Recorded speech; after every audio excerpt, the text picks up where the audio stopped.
All right, well, today let's talk a little bit about stress eating or emotional eating because it's something that most people deal with. Let's break it down, talk about our body's biological responses and what we can do instead.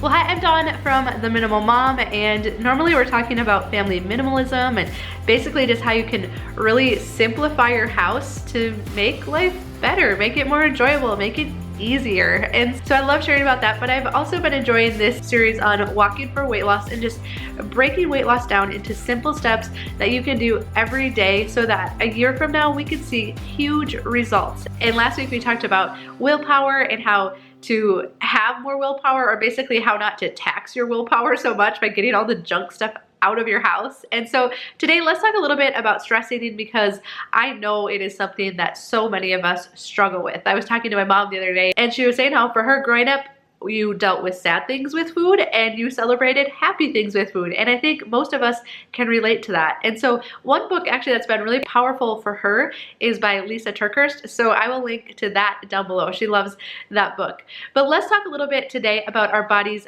biological response to stress and why we crave these foods and things that aren't conducive with weight loss in the first place. And then some simple things that we can do instead of eating and retrain our brain. The first thing is to recognize what our body is wanting to do when we face a stressful situation. So basically, we feel stress and our body prepares for fight or flight because it's anticipating a large energy expenditure coming up, like if we have to fight off a bad guy or an animal if we were out in the wilderness, or flight to hightail it out of there, our body craves food. So what do we want to do? We want to stock up on energy. Now in the past, that might have been like fruit or veggies, right? But unfortunately, what most of us have available so readily to us now is foods that are full of sugar and fat and aren't good for us. We know that, right? It's important though to understand what is going on physically in our body. I remember it was last summer, we had been working on this real estate transaction for months. The person we were working with was so high maintenance, it was difficult. We'd been trying all these different options to get them financing. We kept thinking we had it and then it would fall through again.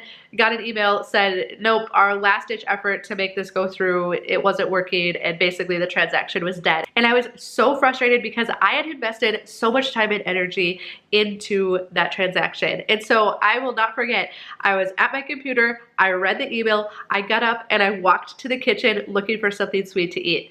And I'm in the kitchen and I'm like, oh my goodness, like I know in my head what my body's stress response is, but to actually like catch myself doing it, and for most of us, it happens so often, and it's something we've been doing for so long that we fail to recognize it. So one of the first steps is to recognize what our body's natural urge is when we feel stressed. And then another thing we might feel is a need for a pleasure sensation. So a little rush of dopamine, right? And so we could get that through food, we could get it through shopping, through alcohol. There's many ways, many of them are unhealthy, that will get that pleasure sensation. And so what we need to do is recognize what we've been doing in the past that is not working and find something new to replace it with.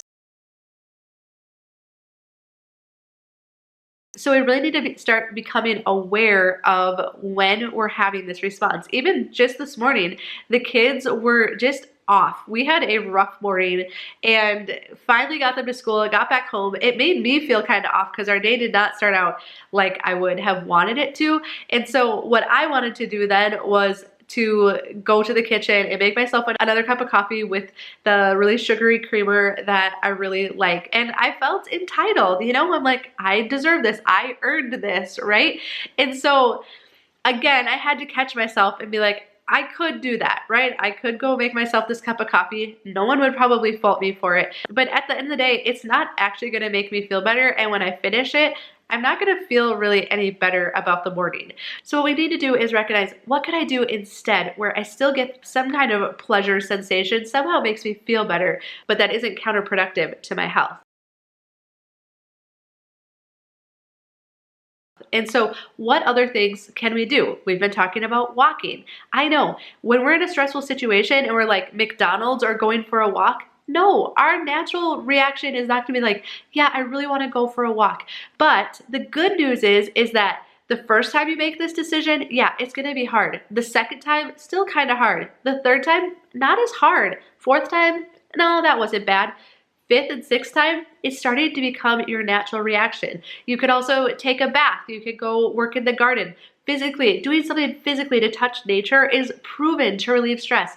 Or one of my favorites, and what I did this morning, was to clean up a little bit. This gives us a sense of control, and it's a proven fact that we feel less stress when we're in a tidy environment. And so my desk, I needed to do work today. My desk had gotten a little messy. The boys love to stand at the end of my desk and color or do Legos or things like that. I don't mind it. I mean, I love having them close to me. That's the whole point of working from home, right? But then my desk just tends to collect stuff. And so I'm like, okay, I could go make my cup of coffee, or I could take 5 minutes and tidy my desk, because that gives me a sense of control. I feel like my day's back on track, it's under control, and I can handle the things that I need to do for the day. So I took 5 minutes, straightened up my desk, and I really did feel a lot better after it, and kind of like I had reset the day. Load the dishwasher, run a load of laundry. Whenever we feel these urges to eat, we have to be prepared. We have to make this plan ahead of time that when I feel this, then I'm gonna do this. When I feel this way, then I'm gonna do that. When I'm driving home from work and I know, like I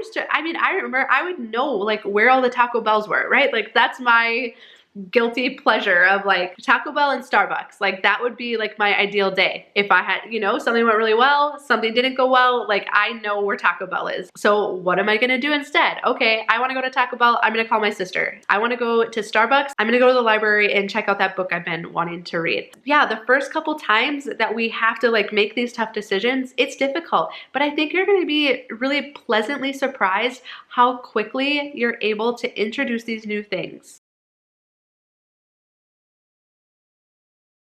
And then the other thing to keep in mind is this.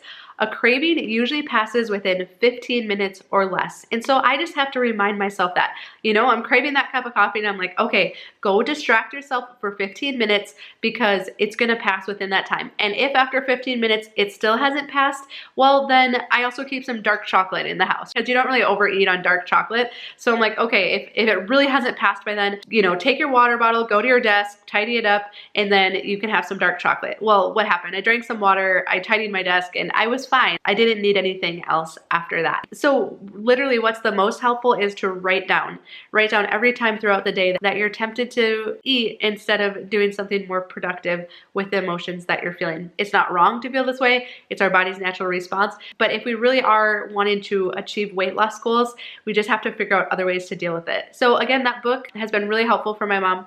So she wanted me to mention it. But I would love to know if you would share below, you know, different tactics that you have, if you've been able to conquer stress eating, what works for you. Like I talked about in the last video, I can't keep anything in the house that could tempt me to overeat on it. I just know myself, you know, so that's been a big thing for me. But I am amazed now how a hot bath, going to work in the garden for a little bit, going for a walk, calling somebody, it's amazing how I've been able to kind of redirect that stress response to something productive. Or like I said, even cleaning, you know, like take it out on your junk drawer instead of on your body.